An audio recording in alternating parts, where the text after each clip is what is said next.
ఓం నమో వెంకటేశాయ. ప్రియ శ్రీనివాస్ భక్తులారా, మనం గత వారం మన అధిష్టాన దేవతలు అంటే మనస్సుకు సంబంధించి, బుద్ధికి సంబంధించి ఈ దేవతల గురించి కొంచెం తెలుసుకున్నాం కదా. సరే, ఈ అప్సరసలు నాట్యం చేస్తూ చాలా చాలా ఇబ్బంది పెట్టాలని చూస్తారు సుఖమహర్షిని. సుఖమహర్షి ఎవరో గత వారం చెప్పుకున్నాం. ఆయన సాక్షాత్తు రుద్రుడి అవతారం. కాబట్టి ఆయన దగ్గర వీళ్ళ ఆటలు ఎలా చెల్లుతాయి? ఆయన ఒకటే అనుకుంటా, అసలు ఆయన గనక తలుచుకుని వీళ్ళకి శాపం ఇస్తే ఏమవుతుంది? వాళ్ళకి ఇంకా ఆ శాపానికి ఇదైపోతారు, వాళ్ళు భస్మమైనా అయిపోతారు. అలానే మళ్ళీ ఇంకా ఆయన హోంకరించినా చాలు, కానీ అలా చేయాలనుకోలేదు సుఖమహర్షి. ఎందుకో తెలుసా? అనవసరంగా అలాంటి వాటికి చేసి తన యొక్క జ్ఞానాన్ని, తన యొక్క తపశ్శక్తిని వృధా చేసుకోవడం ఇష్టం లేక. మనం కూడా గమనిస్తూ ఉంటాం, బోల్డంతమంది జనాలు మనం దేవుణ్ణి నమ్మితే కొంతమంది వాళ్ళు మనని తిడుతూ ఉంటారు. మనం ఏదో ఇది చేస్తున్నాం, దేవుడు భక్తి అది అనేది వాళ్ళకి ఏదో ఓవర్ యాక్షన్లా ఉంటుంది ఆ నాస్తికులకి. కానీ అలాంటి వాళ్ళ గురించి మనం పట్టించుకోకూడదు. ఎందుకంటే వాళ్ళ పాపన వాళ్ళే పోతారు. అలాంటి వాళ్ళకు కూడా ఒకటే, ఓం నమో వెంకటేశాయ, అంతేనండి. మనం ఏమి చెయ్యక్కర్లా. వాళ్ళ బుద్ధి, వాళ్ళ ఇది వాళ్ళే పోతారు. వాడు కూడా బాగుండాలని మనం ఆ ఏడుకొండల వాడిని మొక్కుకోవడం తలుచుకోవడం తప్పితే ఇంక మనం ఏం చేయకూడదు. అలాగా ఈయన కూడా ఏం చేశాడంటే, సుఖమహర్షి మొత్తం వెంకటేశ్వర స్వామి, నేను నిన్నేమో ప్రార్థిస్తున్నాను, నీ అనుగ్రహం కోసం నేను తపస్సు చేసుకుంటున్నాను. ఈ మనుషులు నన్ను చాలా ఇబ్బంది పెట్టడానికి చూస్తున్నారు. వీళ్ళని నువ్వే చూసుకో స్వామి, వీళ్ళ మనస్సు మార్చి ఇక్కడి నుంచి పంపించే స్వామి అని చెప్పి ఆయన అనుకున్నాడు. వెంటనే శ్రీనివాసుడు వాళ్ళ మనసు మార్చేశాడు. వాళ్ళు సిగ్గుతో, భయంతో వాళ్ళు వెనుదిరిగారు. అయ్యో, ఇంత మహానుభావుణ్ణి మనం ఇలా చేస్తున్నామే అని చెప్పి అప్సరసలు అందరూ వెళ్ళిపోయారు. అలాగా అక్కడ ఈ అప్సరసలతో వచ్చి ఆయన భంగపరచాలనుకున్న అంకం పూర్తయింది. సరే, ఈయన తపస్సు చేసిన తర్వాత కొంత కాలానికి ఆ శ్రీమన్నారాయణుడు శ్రీనివాసుడి రూపంలో, అంటే ఇప్పుడు మనం తిరుమల ఎలా అయితే స్వామి ఉన్నాడో, అవ్యక్త స్వరూపం, వ్యక్తం అంటే ఇవి కొంచెం కష్టంగా అయిన పదాల్లా ఉంటే, అవ్యక్తం అంటే కనపడింది, వ్యక్తం అంటే కనపడేది. అంటే ఇప్పుడు మనం చూస్తున్నాం అన్నమాట వెంకటేశ్వర స్వామిని. అది అలా శ్రీ మహావిష్ణువు ఈ కటివరద హస్తాలతో మనం నా వెనకాల ఎలా ఉన్నాడో అలాగా స్వామికి ఆయన స్వామి ప్రత్యక్షమయ్యాడు. ఎవరికి? సుఖమహర్షికి. ఆయన్ని చూసి ఆయన భవిష్యోత్తర పురాణం వాటిల్లో కూడా ఉంటుందండి. అసలు ఎంత సంతోషపడిపోయాడో తెలుసా? ఆ పద్మ సరోవరం దగ్గర, ఇప్పుడు మనం చూస్తున్న పద్మ సరోవరం దగ్గర ఆయన తపస్సు చేశాడు. ఆయన సంతోషంతో నాట్యం చేశాడండి.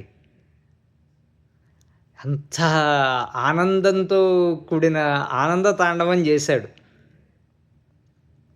అది భగవంతుడి యొక్క లీలంటే అలా ఉంటుందండి. అంతా ఇదిగో, అందుకనే మనం తిరుమల వెళ్ళినప్పుడల్లా మనకుండే ఆనందం, స్వామిని చూస్తే వచ్చే ఆనందం, ఆ ఆనంద నిలయంలో మనకొచ్చేది ఎప్పుడూ ఆనందమే. అది తప్పితే ఇంకేది రాదు. మనకి అనంతమైన సమస్యలున్నా సరే, ఆనంద నిలయంలోకి అడుగుపెట్టి బయటికొస్తే అంతా ఆనందమే.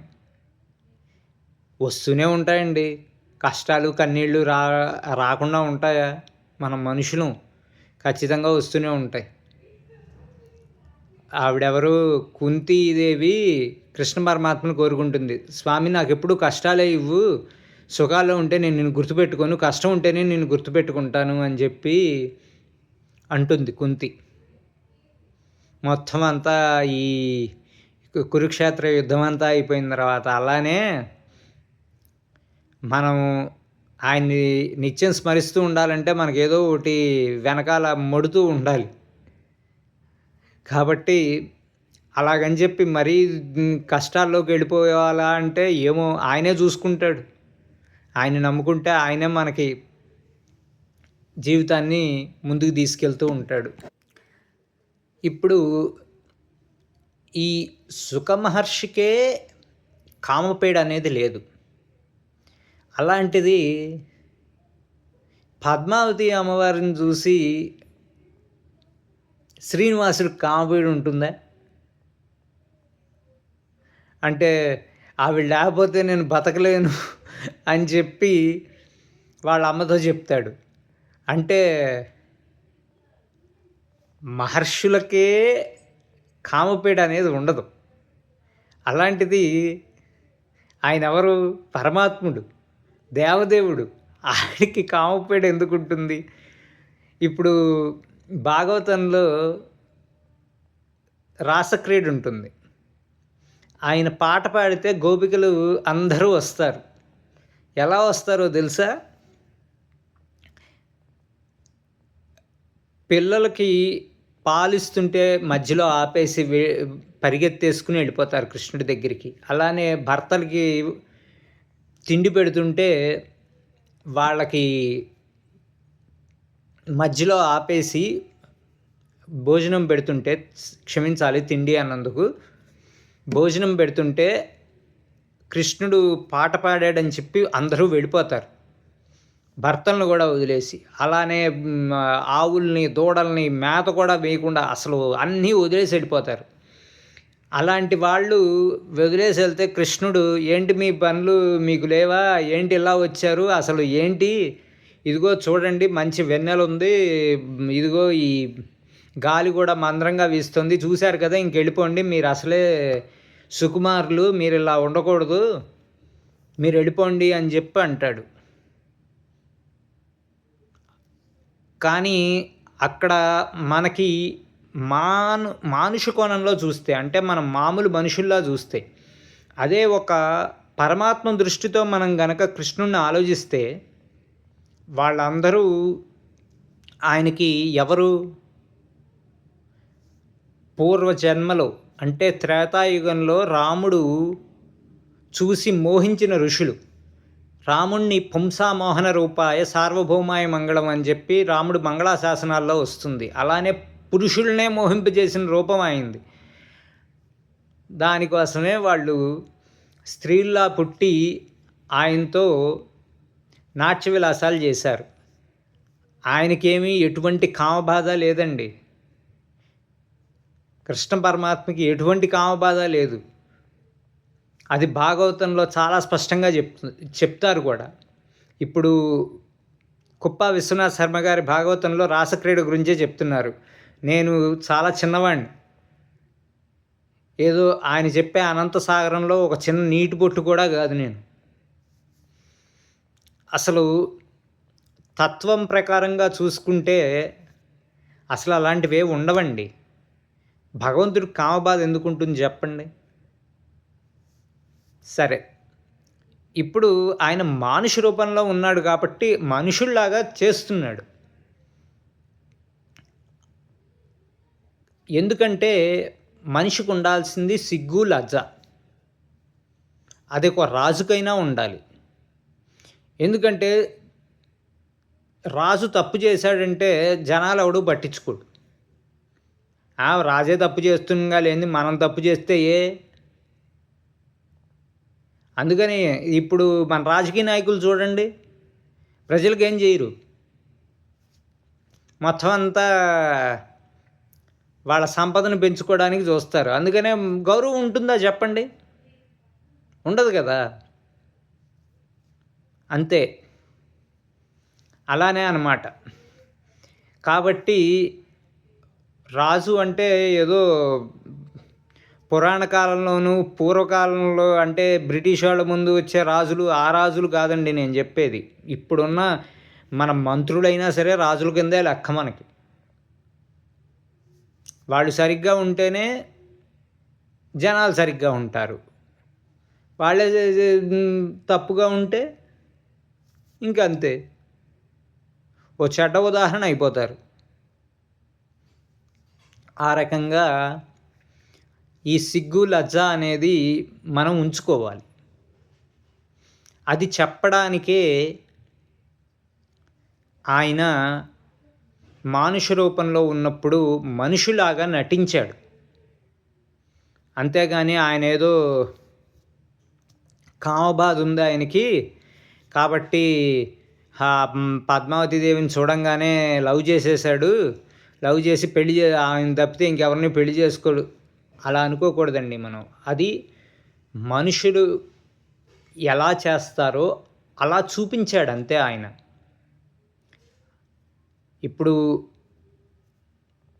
చెప్పుడు మాటలు వినకూడదు, ఇలా అన్నీ ఏదైనా చూసుకున్నా రామాయణ భారతాల్లో మనకి తెలిసేవివే. ఇప్పుడు బంగారు లేడిని చూసింది సీతమ్మ తల్లి. శ్రీరాముడు ఏమన్నాడు? అలాంటివి ఉండవు అన్నాడు. లక్ష్మణుడు అన్నాడు ఏమని? ఈ మారీచుడు అయ్యుంటాడు, ఇలా తిరుగుతున్నాడు అని నాకు సమాచారం తెలిసింది అన్నాడు. కానీ విందా? మంచి చెప్పినప్పుడు వినలేదు సీతమ్మ. తర్వాత సుందరాకాండలో కూడా ఆవిడ బాధపడుతుంది, అయ్యో నేను రామలక్ష్మణుడు చెప్పిన మాట వినలేకపోయానే అని బాధపడుతుంది. అక్కడ మనం అర్థం చేసుకోవాల్సింది ఏంటంటే, మనం ఎలా ఉండకూడదు, ఒక మనిషి ఎలా ఉండకూడదు అని చెప్పేది రామాయణం. ఇప్పుడు రావణుడు చేసింది అదే కదా, సిగ్గు లజ్జ అన్నీ విడిచేశాడు. అందుకనే ఎలా తయారయ్యాడు? చివరికి చావు దక్కుని తెచ్చుకున్నాడు, చచ్చిపోయాడు. అందుకనే సిగ్గు లజ్జ అనేవి మనుషులకి ఖచ్చితంగా ఉండాలి అని చెప్పేది ఆస్తిక్యం. అంటే మనం ఆస్తికులు అని చెప్పుకున్నాము అంటే మనం విచ్చలవిడితనం ఉండకూడదు అని చెప్పి రామాయణ మహాభారతాలు చెప్తాయి.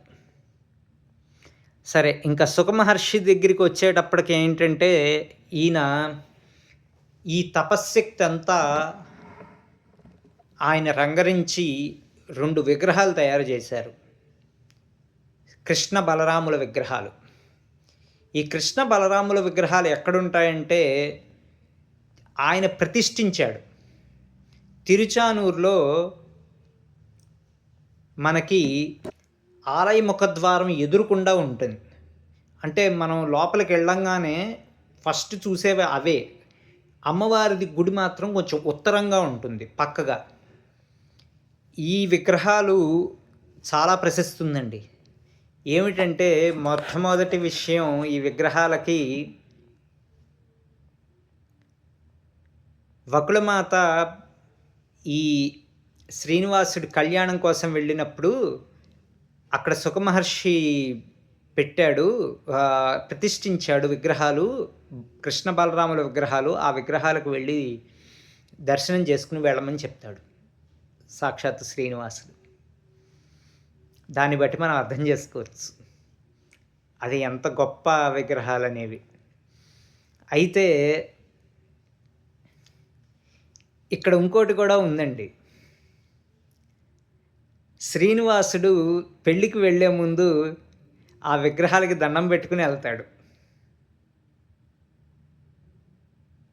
పెళ్లి అంతా నిశ్చితార్థం అంతా అయిన తర్వాత సుఖమహర్షి ఆశ్రమానికి వచ్చి ఆయనకి నమస్కారం చేసుకొని, ఈ విగ్రహాలకి దండం పెట్టుకొని, అప్పుడు సుఖమహర్షితో వెళ్ళి ఈ పెళ్లి తంతు కానిస్తాడనమాట. కాబట్టి ఎప్పుడైనా మనం తిరుచానూరు వెళ్ళినప్పుడు అస్సలు మర్చిపోకండి. అది సాక్షాత్తు సుఖమహర్షి ప్రతిష్ఠించినవనమాట అవి మనకి. అక్కడ కృష్ణ బలరాముల విగ్రహాలు. కాబట్టి మన దేశం నిజంగా ఒక మాటలో చెప్పాలంటే పుణ్యభూమి భారతదేశం. ఏదో 7 సముద్రాల అవతలొచ్చి ఉంటున్నాం గానీ, ఇది మనం మోహంలో పడిపోతున్నాం. డబ్బు మోహంలో, అన్నిటిల్లో పడిపోయి కొన్ని సార్లు అనిపిస్తూ ఉంటుంది. చాలా దూరంగా ఉన్నాం వీటన్నిటికి అని ఫీల్ అవుతూ ఉంటాం.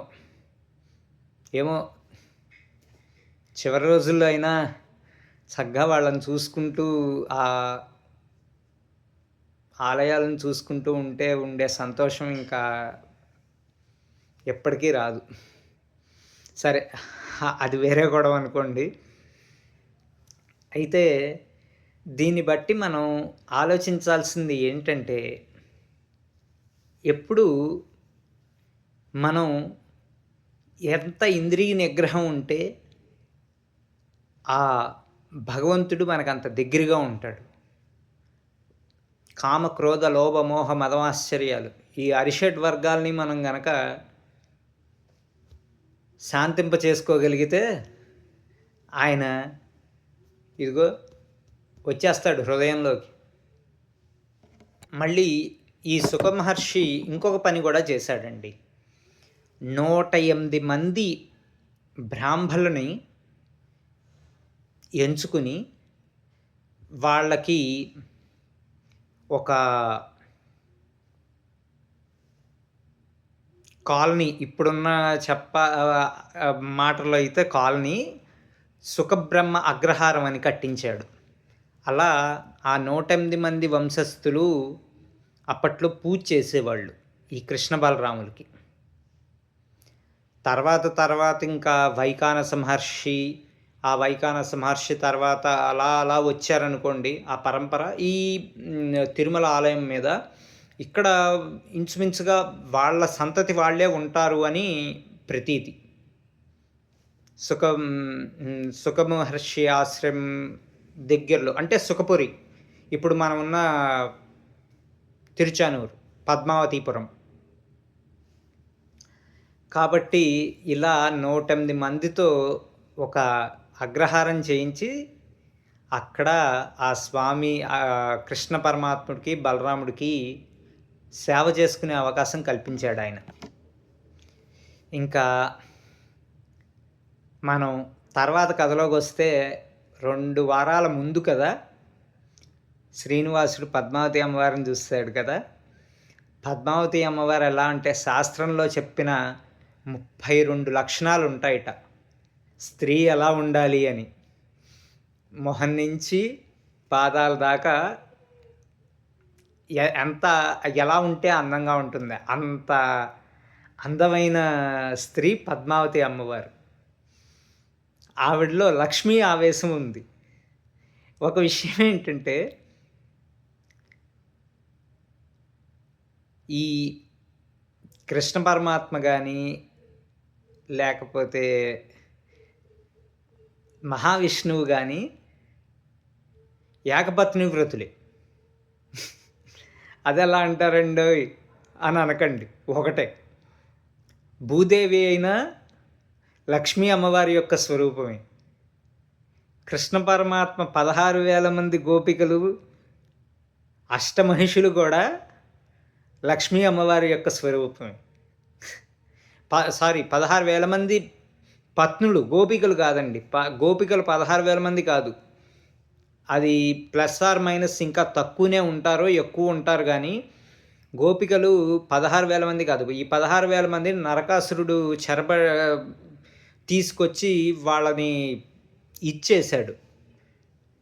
వాళ్ళని అనుభవించాలని చూస్తే వాళ్ళు ఒప్పుకోకపోతే వాళ్ళ కారాగారంలో పడేస్తాడు. నరకాసురుడిని చంపినప్పుడు శ్రీకృష్ణ పరమాత్మ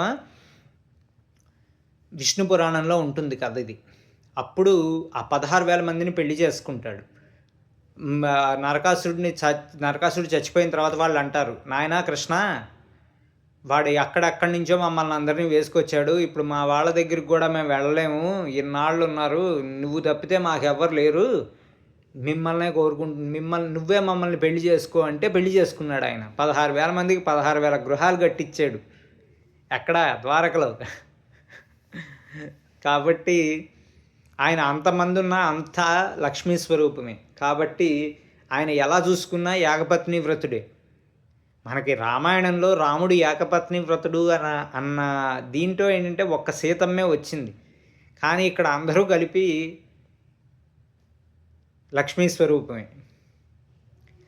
కాబట్టి వచ్చే వారం ఏం చేద్దామంటే అసలు పద్మావతి అమ్మవారి దగ్గరికి నారదుడు ఎలా వచ్చాడు, అసలు పద్మావతి అమ్మవారు ఏంటి, ఇవన్నీ కొంచెం విపులంగా తెలుసుకుందాం. ఇంకా చెయ్యాలని ఉంది, కానీ కొన్ని పనుల వల్ల ఈ వారానికి ఇప్పటికే సెలవు తీసుకుందాం. ఓం నమో వెంకటేశాయ. గోవింద గోవింద గోవింద.